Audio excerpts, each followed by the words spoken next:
बारिश में खुले खेत में सोने वाला ससुराल। कितनी बढ़िया हवा चल रही है। दिन में आज बारिश जो हो गई थी। सच में खुले में सोने का तो मजा ही कुछ और है। तभी तो हमने खेत में घर बनवाया है, ताकि हम रात को खेत में सो सके। ऐसी नींद आती है ना, जैसे कि मैं जन्नत में हूँ। अब तो हमें खुले में ही सोने की आदत हो गई है। अंदर तो दम घुटता है हमारा। राकेश का पूरा परिवार हर रात तारों की छांव में खेत में सोया करता था। वक्त गुजरता है और कमल की शादी रवीना नाम की लड़की से हो जाती है और शादी की पहली रात। अरे भाभी चलो हम बाहर सोते हैं। कैसी बातें कर रही हो, मैं नई बहू हूँ, मैं बाहर कैसे सो सकती हूँ। बहू बाहर सोना ही पड़ेगा, वैसे भी लाइट नहीं है और अंदर तो बहुत ज्यादा गर्मी लगेगी। कैसे लोग हैं ये, नई नवेली बहू को बाहर सुला रहे हैं। पर अब लाइट भी तो नहीं है, क्या करूं, मजबूरी में हाँ ही करना पड़ेगा। भाभी सोच क्या रही हो, चलिए ना, वैसे भी बहुत थक गए हैं, अब आराम करना है हमें। अब रवीना बोलती भी तो क्या बोलती, बेचारी मन मारकर सभी के साथ बाहर सो जाती है, लेकिन पूरी रात उसे नींद नहीं आती। मुझे तो नींद ही नहीं आ रही है। सब कितने मजे से खर्राटे मारकर सो रहे हैं और एक मैं उल्लू की तरह जाग रही हूँ। ये कब सुबह होगी। बेचैनी से रवीना की पूरी रात निकल जाती है। अगली सुबह उर्मिला अपनी नई बहू से बची कुची रस्में करवाती है। लो भाई, अब सारी रस्में पूरी हो गई, अब कोई रस्म नहीं बची है। तो जल्दी से मुझे मेरा कमरा दिखा दीजिए, मुझे थोड़ा सा आराम करना है। वो 3 नंबर का कमरा आपका है भाभी। पर तुम कमरे में जाकर करोगी क्या, हम तो कमरों का इस्तेमाल करते ही नहीं हैं। ये कमरे तो हमने बस ऐसे ही बना लिए हैं, क्योंकि हमारा सोना बैठना सब कुछ तो बाहर खेत में होता है। मैं थोड़ी देर में आराम करके वापस आ जाती हूँ। रवीना कुछ देर आराम करने के लिए कमरे में चली जाती है। रात के खाने के बाद रवीना देखती है कि आसमान में बादल हो रहे हैं और हल्की बारिश हो रही है, और ऐसे में पूजा और उर्मिला दोनों बाहर बिस्तर बिछा रही हैं। अरे ये आप क्या कर रही हैं। सोने की तैयारी कर रहे हैं, और क्या। भाभी आपको नहीं पता क्या, हम बाहर सोते हैं, कल भी तो सोए थे। लेकिन बारिश हो रही है और बारिश में कौन खेत में सोता है। हम सोते हैं बहू, और आज से नहीं, पता नहीं कितने लंबे समय से सो रहे हैं। हाँ, और अब तुम भी आदत डाल लो, क्योंकि तुम्हें भी अब हर मौसम बाहर ही सोना है। बड़ा मजा आता है बरसात में बाहर सोने में, ठंडी ठंडी हवा और टिप टिप बारिश। अब बारिश में भी सभी लोग बाहर सोते हैं, लेकिन रवीना को बहुत ही ज्यादा अनकंफर्टेबल महसूस होता है, क्योंकि उसके कपड़े भी भीग जाते हैं और उसे सर्दी महसूस होने लगती है। कैसे ससुराल वाले हैं मेरे, बारिश में खेत में सोने वाले। भगवान, कहाँ फंस गई मैं। नई नवेली बहू हूँ, कैसे बिताऊं इस रात को मैं। आधी रात के बाद बारिश बंद हो जाती है, लेकिन फिर भी रवीना को गीले कपड़ों में बाहर ही लेटे रहना पड़ता है। अब हर रात यही होता है। और एक सुबह, अजी वो मेरी सहेली सीमा है ना, आज वो मुझसे मिलने आ रही है। आप मुझे बाजार तक छोड़ देंगे। हाँ, छोड़ दूंगा, चलो कोई दिक्कत नहीं है। अगर आप कहें तो भाभी मैं आपके साथ चलूं। नहीं नहीं, मैं चली जाऊंगी। रवीना कमल के साथ घर से बाजार जाने के लिए निकल जाती है। कमल रवीना को बाजार छोड़कर अपने काम के लिए आगे चला जाता है, और तभी वहाँ पर सीमा आ जाती है। कैसी है तू, शादी के बाद अब जाकर मिल रही है मुझसे। ठीक हूँ यार, तू बता तू कैसी है और शादी में क्यों नहीं आई। बस यार पूछ मत, थोड़ा जरूरी काम आ गया था, इस वजह से आ ही नहीं पाई। दोनों सहेली आपस में बात कर रही थीं कि तभी वहां पर रवीना के गांव की 2 औरतें कांता और उषा आ जाती हैं, जिन्हें देखकर रवीना उन्हें नमस्ते बोलती है। आंटी जी नमस्ते। नमस्ते। और नहीं बहू, मजा आ रहा है अपने ससुराल में। कैसा लग रहा है फिर बाहर सोकर, नजारा तो अच्छा आता है ना, खुले आसमान के नीचे सोने का। ये दोनों क्या बोल रही हैं रवीना। अरे हम जो बोल रहे हैं बड़े पते की बात है। बड़ा अच्छा ससुराल है बहू का, खेत में सोने वाला। आंधी आए, तूफान आए, चाहे पर्वत गिर जाए या भूस्खलन हो जाए, पर राजेश भाई साहब का परिवार तो खेत में ही सोएगा। उषा और कांता दोनों ही रवीना का खूब मजाक बनाती हैं, और रवीना को बहुत ही ज्यादा शर्मिंदगी महसूस होती है, पर वो कुछ नहीं कह पाती। दोनों वहां से चली जाती हैं। अरे ये दोनों आंटी तुमसे क्या कह रही थी, मुझे कुछ समझ नहीं आया, मुझे सारी बात बताओ। चलो सीमा, हम पहले किसी रेस्टोरेंट में बैठते हैं और वहाँ बातचीत करते हैं। दोनों सहेलियां एक रेस्टोरेंट में जाकर बैठ जाती हैं। अब बताओ क्या बात है, क्या बोल रही थी वो आंटी। अरे सही बोल रही थी, मेरी ससुराल वाली ना रात को बाहर सोते हैं यार, चाहे बारिश आए चाहे आंधी। तू पागल वागल हो गई है क्या, वो बाहर सुलाते हैं और तू सोने के लिए राजी हो गई। तो और क्या करूं, अपने ससुराल वालों का सिर फोड़ दूं। अरे यार, तू आज के जमाने की पढ़ी लिखी लड़की है, तू अपने लिए आवाज उठा सकती है, तू बोलती क्यों नहीं अपने ससुराल वालों को? कैसे बोलूं यार, अभी तो ठीक से महीना भी नहीं हुआ है शादी को, और फिर ससुराल वाले कहेंगे कि नई बहू जुबान चलाती है। अरे अपने लिए कुछ अच्छा करने में जुबान तो चलानी ही पड़ेगी। तो मेरी इतनी हिम्मत वाली दोस्त है, तू कैसे ऐसे हार मान सकती है? तो मैं क्या करूं यार, तू बता ना। अच्छी मुसीबत पड़ी हुई है मेरे गले में। जैसी मुसीबत तेरे गले में पड़ी है, तू वैसे ही मुसीबत अपने ससुराल वालों के गले में भी डाल दे। एक से बात नहीं बनेगी तो दो से बात भी नहीं बनेगी तो 10 से बात भी नहीं बनेगी तो 50। कभी ना कभी तो मानेंगे। तू सही बोल रही है, अब तो मैं यही करूंगी। सीमा की बातों से रवीना पूरे तरीके से मोटिवेट हो जाती है, जिसके बाद वो घर जाती है और उसे रात भी बारिश होती है और रवीना अपने ससुराल वालों के साथ बाहर सोती है और अगली सुबह उसे बार बार खांसी और एक के बाद एक छींक आती है। अरे बहू, क्या हो गया? सुबह से देख रहा हूं तू छींके ही जा रही है। हाँ, इतना ज्यादा चीख रही हो कि तुम्हारी चीखों की आवाज से मेरी नींद खुल गई, वरना तो आज मैं लेट उठने वाला था। वो मुझे सर्दी हो गई है बाहर बारिश में सोने की वजह से। ओह, ये बात है, तुम्हें आदत नहीं है ना बाहर सोने की, इसलिए। हाँ, सही कह रही हैं आप। चिंता मत कर बहू, हमारे पास एक जुगाड़ है तेरे लिए, जिससे तुझे बाहर सोने में कोई दिक्कत नहीं होगी। क्या जुगाड़ है माँ? आप क्या करोगी भाभी के लिए? बहू, हम तुम्हारे लिए बड़ी वाली छतरी ला देंगे और उसे तुम्हारी खाट के पास लगा देंगे। और फिर उस छतरी से तुम बारिश में नहीं भीगोगी और तुम्हारी तबीयत भी खराब नहीं होगी। जहाँ मैं अपनी परेशानी बता रही हूँ और ये लोग मेरी परेशानी को उलझाकर मुझे वापस से बाहर सोने के लिए बोल रहे हैं। कैसा मूर्खों का ससुराल है मेरा। उस रात रवीना के ससुराल वाले छतरी लगाकर उसे छतरी के नीचे सुला देते हैं, लेकिन अगली रात रवीना के दिमाग में एक तरकीब आती है और वो रात में उठकर चिल्लाती है। हाय हाय, मच्छर काट रहे हैं, बहुत सारे मच्छर काट रहे हैं, मर गई मैं, मर गई। मुझे मच्छर काट रहे हैं, बहुत जलन हो रही है। अरे क्या हो गया, क्यों शोर मचा रही हो? आराम से सो जाओ ना।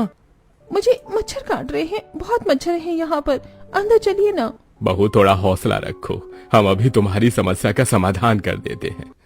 राजेश और कमल अंदर से मच्छरदानी लेकर आते हैं और दोनों मिलकर सभी के लिए मच्छरदानी लगा देते हैं। ले बहू, अब हो गया तेरे मच्छरों का भी अंत। अब कोई मच्छर नहीं घुसेगा तेरी मच्छरदानी के अंदर तुझे काटने के लिए। हाँ ठीक है, अब तो मच्छर नहीं काटेंगे।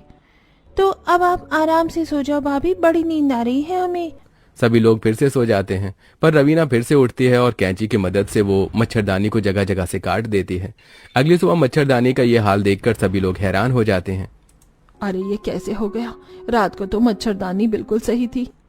लगता है माँ जी, आंधी तूफान से ये सब कुछ हो गया, मच्छरदानी फट गई पूरी की पूरी। कमाल हो गया, पहले तो कभी ऐसा नहीं हुआ। पहले कभी आपने मच्छरदानी लगाई भी नहीं होगी ना, इसीलिए कहती हूँ हमें घर के अंदर सोना चाहिए। चलो कोई बात नहीं, नई मच्छरदानी खरीद लेंगे। हाँ कोई दिक्कत नहीं, वैसे भी ये काफी ज्यादा पुरानी हो गई थी।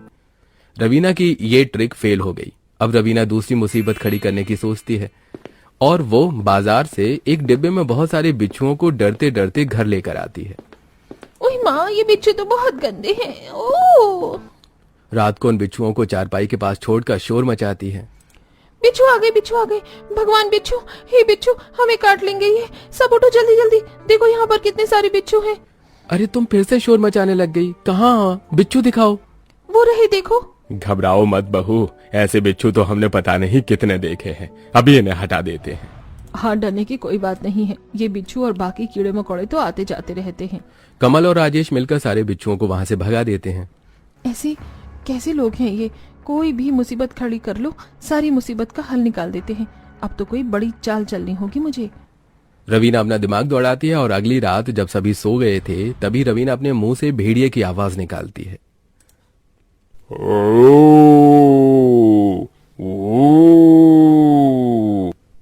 भेड़िया आ गया, भेड़िया आ गया, चलो जल्दी अंदर चले, यहाँ पर भेड़िया है, यहाँ पर सोने में खतरा है, यहाँ सोना खतरे से खाली नहीं है। भाभी, आपको हर रात क्या हो जाता है? कभी कुछ तो कभी कुछ शोर मचाती हो। अरे कहाँ है भेड़िया? हमें तो कोई आवाज नहीं आ रही भेड़िए की। ये देखो, फिर से आवाज आई। आप लोगों को अभी बोला ना भेड़िया। ये भेड़िया है या कोई रो रहा है? कितनी बुरी आवाज है इसकी। मुझे पक्का पता है कि कोई हमारे साथ मजाक कर रहा है। सच में इस भेड़िए का तो गला खराब है, इसे तो विक्स की गोली खानी चाहिए। बहू चादर तान और आराम से सो जा, कोई भेड़िया नहीं है, बस मन का वहम है और कुछ नहीं होता। सब लोग आराम से सो जाते हैं। रवीना के बार बार नई मुसीबतें खड़ी करने के बावजूद भी उसके ससुराल वाले हर बार मुसीबत का हल निकाल देते। और एक दिन रवीना सबसे बोलती है, आप लोगों को बाहर सोने में क्या मजा आता है? आप लोग बाहर क्यों सोते हैं? क्योंकि अंदर कमरों में बहुत ज्यादा घुटन होती है बहू।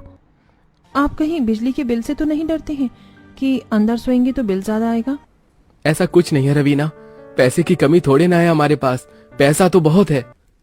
बहू, जब कभी भी फसलों का काम चलता है तो पता नहीं कितने कितने घंटे लाइट नहीं आती। ऐसे में बाहर ही तो सोना पड़ता है। और तब से हम लोगों को एक ऐसी आदत हो गई है कि हमें बाहर ही ज्यादा अच्छा लगता है।